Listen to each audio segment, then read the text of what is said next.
Ocean Park is the original theme park of Hong Kong. It caters to kids and adults alike. Parang kami ni Kia na nag-enjoy sa kanilang mga thrilling rides.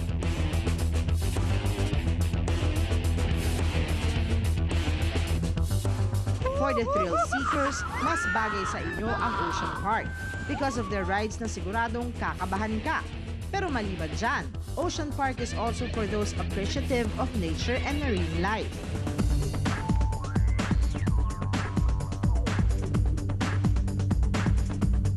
Dito sa Pacific Pier, makikita ang sea lions and seals in a setting similar to their natural habitat. Isa sa dahilan kung bakit dinarayo ang Ocean Park ay ang kanilang Sea Lion and Dolphin Show.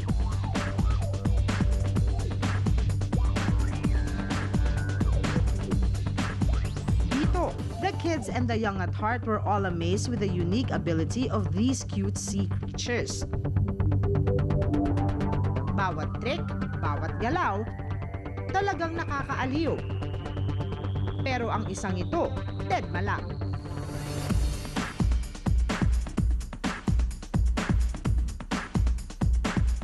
Grabe, mag-enjoy nga siya.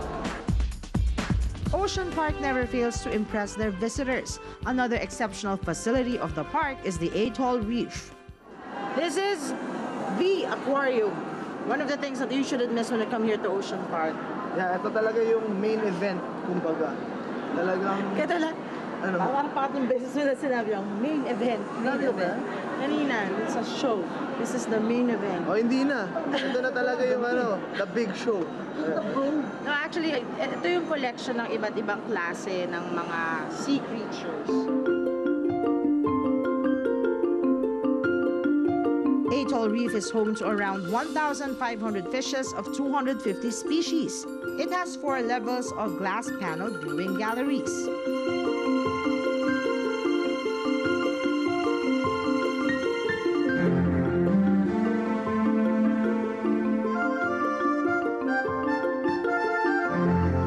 Over 1,000 species of sea jellies of all sizes, colors, and shapes from around the world ang iyong makikita sa Sea Jelly Spectacular.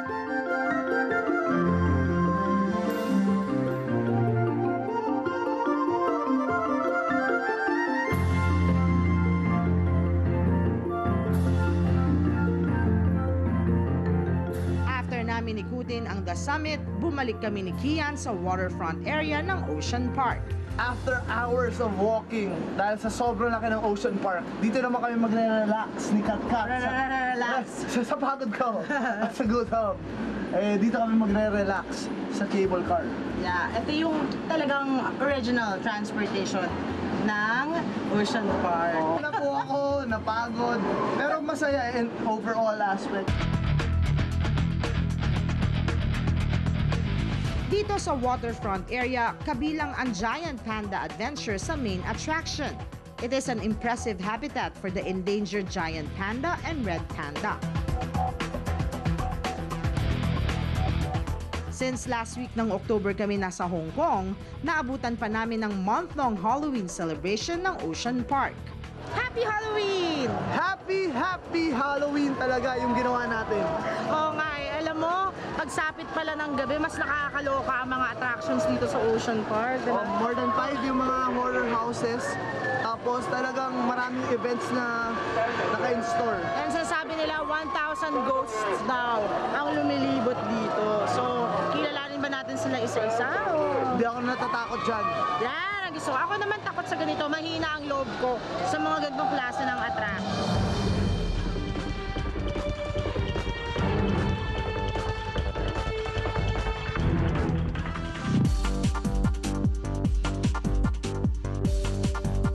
Siyempre nagutom ang ating dynamic tripper. Dito sa Panda Cafe, isang Halloween-themed dinner ang naghihintay sa amin. O diba, kahit sa dinner, Halloween na Halloween ang theme. Meron kaming, ano ba tawag ito? Skull? Skull candy. And look at this one. Wow, nice. Yan po yung mga kakainin namin. May special sila. Diba, merong Halloween cocktail, yung Bloody Magic Bean. Ayan. Maraming choices. Astig, diba? O parang nasa ibang lugar tayo pero that's all here in Ocean Park. Like Tapos it. kita mo naman, kompleto sila sa mga props dito. Yeah. Great service, hopefully great food too. I'm sure. I'm sure too. Ang ganda ng ambience eh. Ambience mo lang, busog ka na. Nice.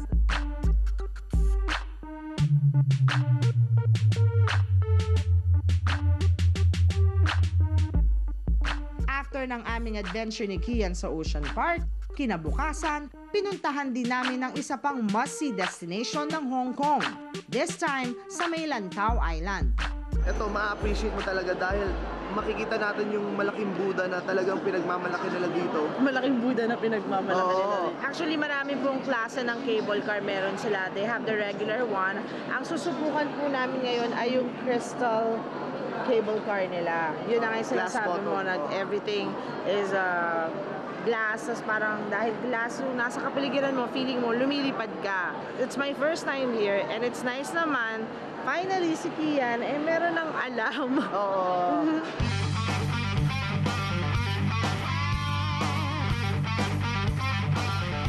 The Ngongping 360 experience starts with a 25-minute cable car ride.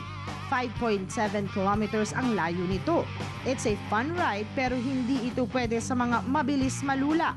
Dahil glass bottom nga ito, kitang-kita mo ang nasa iyong ilalim. Sa loob ng cable car, feel namin ang dramatic change from the hustle and bustle of the city to the natural beauty of Lantau Island.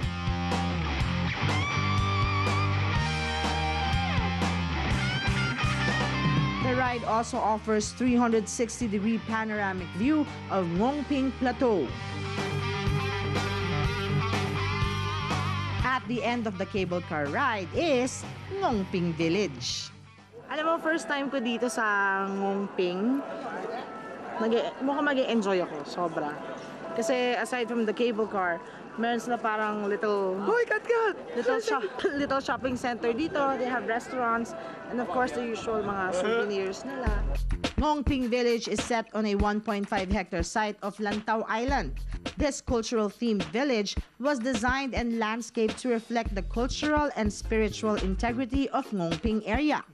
Kahit saan dito, matatanaw mo na kaagad yung Buddha. It's the world's largest outdoor Buddha. Yup. This is the only Buddha that's facing north. Karamihan o talagang lahat ng ibang Buddha sa south naka-face. Our walking tour ended at the foot of Tian Tan Buddha statue. Alam mo, Kian, sa malayo pa lang, doon sa cable car na sinasakyan natin kanina, di ba? Parang pag nakikita mo siya, overwhelmed ka na. Lalo na pala, pag mas malapit ka. Ang laki-laki niya. At not only that, we have to climb 268 steps, more or less, para ma-reach natin yung top of the mountain. Kasi doon nakasituate yung Buddha, which is like 10,000 tons yung bigat niya. At this was established in 1993. There's a lot of meaning to the Buddha. It's, I think, it also signifies, balance in life and, wag too much of something is not good also. Yun yung parang sinisignify niya. Be calm and carry on. Pag tinitignan ko yung mukha niya, di ba? Parang there's a different feeling altogether. Parang biglang naiisip mo lahat ng problema mo, may solusyon.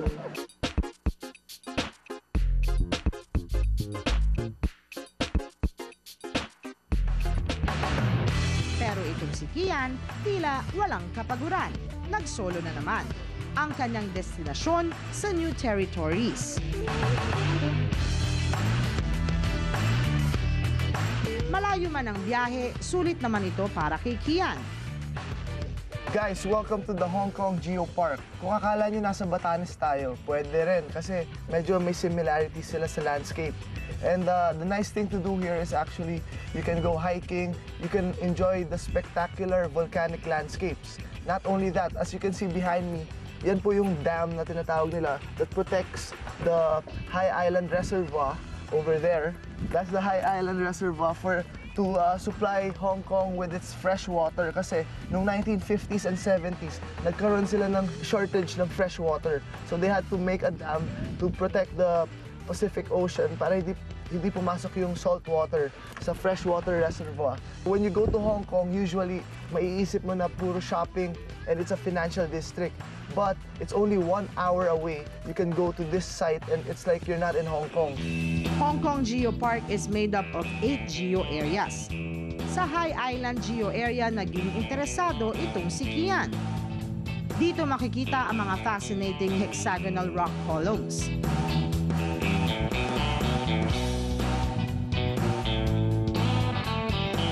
Ang S-shaped hexagonal rock columns na ito ay isa rin sa nakakamanghang feature ng area.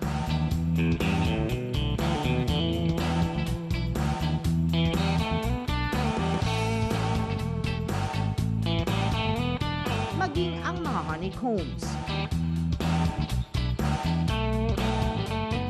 Ito ang kauna-unahang National Geopark ng Hong Kong. It conserves the unique landforms and landscapes of Hong Kong.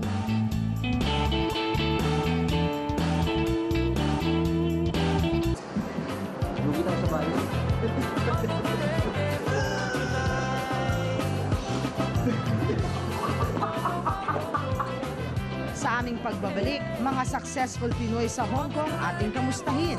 Lahat ng yan sa paboritong travel show ng bayan. Wow! Best dessert.